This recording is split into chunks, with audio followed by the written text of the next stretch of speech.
Hey guys, let's get more news about Miami Heat, but first, don't forget to subscribe and leave your like. Heat's Tyler Herro, Terry Rozier tandem garners Erik Spoelstra killer's claim. It wasn't pretty, but the Miami Heat beat the Detroit Pistons, 106-98, in what was a resilient victory, marking the first on Pat Riley Court and on the night they were celebrating the unveiling of Dwayne Wade's statue the day before. After the Heat had a brutal loss to the Orlando Magic in the opener, they'd been on a two-game winning streak as they were led Monday by the duo of Tyler Herro and Terry Rozier, where Erik Spoelstra commented on their potential. The Miami head coach spoke after the game to talk about the highly anticipated duo as Herro and Rozier scored 19 and 20 points respectively, where Jimmy Butler led the team with 23. Each had a high volume of shots, especially from deep, as each shot at 12 times from that range, a number Spoelstra wants to set possibly as a goal while calling them killers. Pretty good number, if it's open.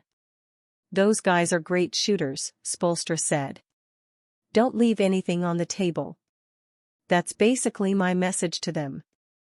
Don't ever finish a game and you left 4, 5, 6 wide open ones still out there. These guys are killers. Like there's going to be a game where Tyler goes 10 for 13.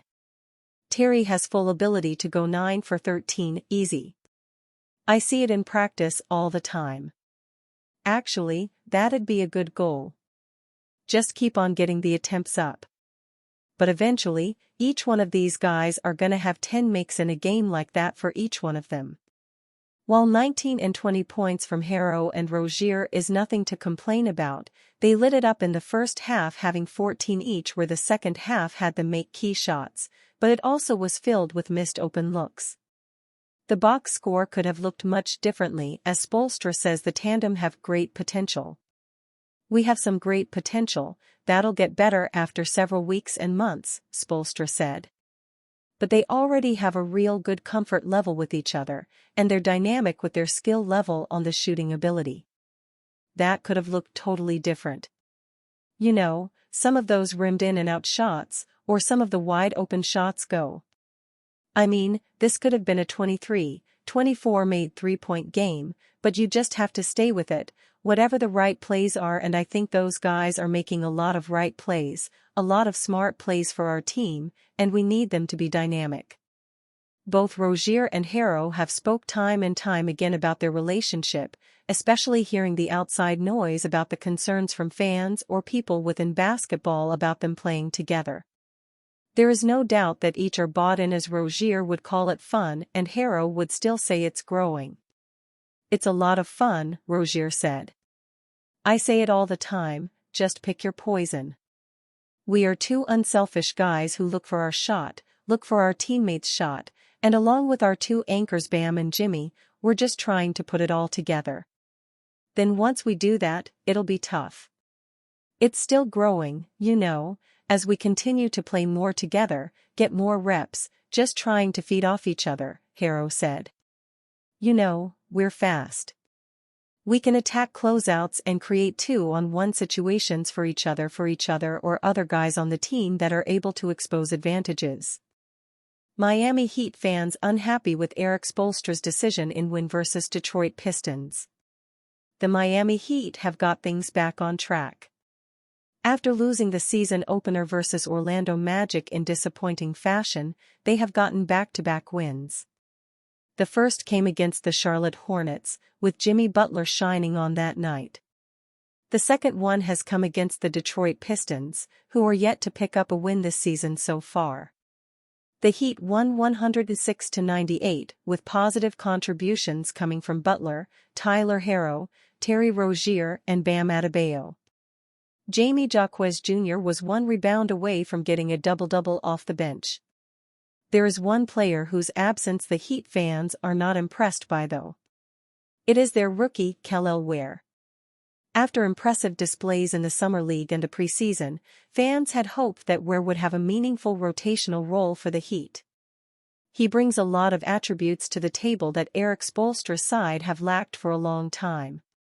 but Ware only got 6 minutes in the season opener against the Magic and has not played in the 2 games that have followed.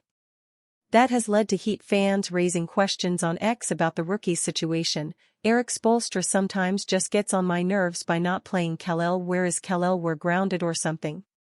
Can someone explain to me why Kel'el Ware isn't getting minutes? Can't believe Kel'el Ware can't even get minutes with Love out. That has to change, especially with how uneven the play has been from Bryant.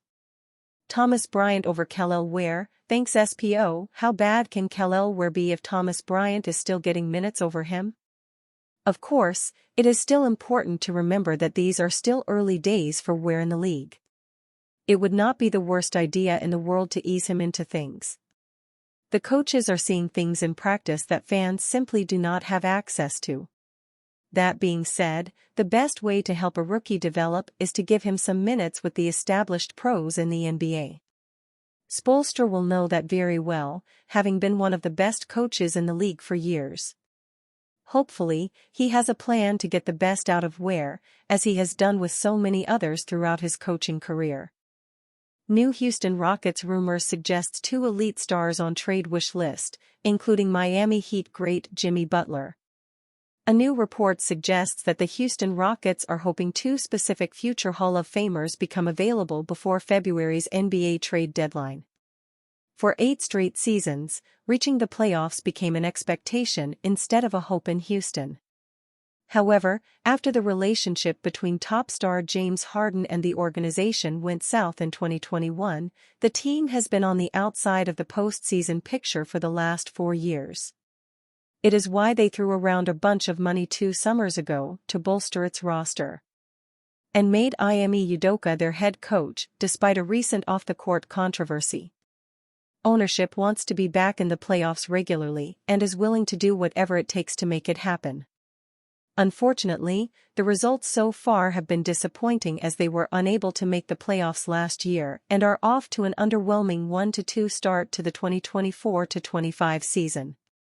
However, a new report claims the front office is eyeing a huge swing at a trade for a pair of superstars later this season.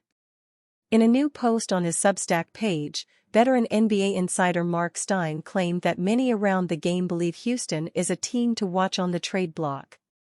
There was rumored interest in a Kevin Durant trade earlier this year that the Phoenix Suns owners quickly tried to shut down. However, Stein says the Rockets' desire to acquire the 14-time All-Star persists. Rumbles regarding the Rockets' ongoing interest in Durant nonetheless persist. And is unlikely to fade as long as Durant's pal Ime Udoka is Houston's coach, and an even closer friend, Royal Ivy, remains on Udoka's staff, Stein wrote. Furthermore, the word around the NBA is that the Houston Rockets would be serious contenders if Jimmy Butler hits the trade block in the winter. The Rockets are also increasingly mentioned by monitoring rivals as a team to watch should Miami ever reach a point that it chooses to explore its trade options with Jimmy Butler, who grew up some 30 miles away from Houston in Tomball, Texas, he wrote. Butler was linked to trade rumors in the summer over the Heat's disinterest in giving him a new extension. If Miami underperforms, a move is very possible later in the season. And you fan? What do you think of the situation of Jimmy Butler? Leave your opinion in the comments.